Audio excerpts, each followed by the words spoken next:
Since we left Russia, Moscow, where we are now, in February after interviewing Vladimir Putin, we've watched from the United States as the Biden administration has driven the U.S. ever closer to a nuclear conflict with Russia, the country that possesses the world's largest nuclear arsenal. It has accelerated ever since, and it's reached its apogee so far in the weeks after Trump's election. He's now the president-elect. In that time, just a few weeks ago, the Biden administration, American military personnel, launched missiles into mainland Russia and killed at least a dozen Russian soldiers. So we are, unbeknownst to most Americans, in a hot war with Russia, an undeclared war, a war you did not vote for and that most Americans don't want, but that is ongoing.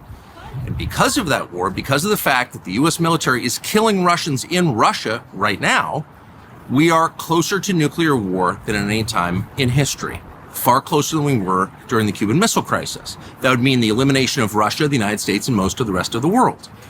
We felt there must be someone behind the scenes in Washington working to make sure that this conflict doesn't become a nuclear holocaust. But we found out that no, in fact, there is nobody. Tony Blinken, the current Secretary of State, cut off all contact between the U.S. and Russian governments. There is no back channel, there is no conversation, and there hasn't been for more than 2 years. That's shocking.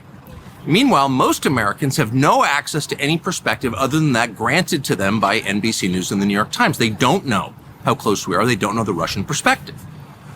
We've been trying for over a year to get that perspective out to American news consumers. We've also tried for over a year to get an interview with Zelensky, the president of Ukraine. We've attacked that from a bunch of different angles. We've spoken to a lot of different people around him, had dinner with them. We've been in talks continuously, and those efforts have been thwarted by the U.S. government. The American embassy in Kiev, which our tax dollars pay for, told the Zelensky government, no, you may not do the interview.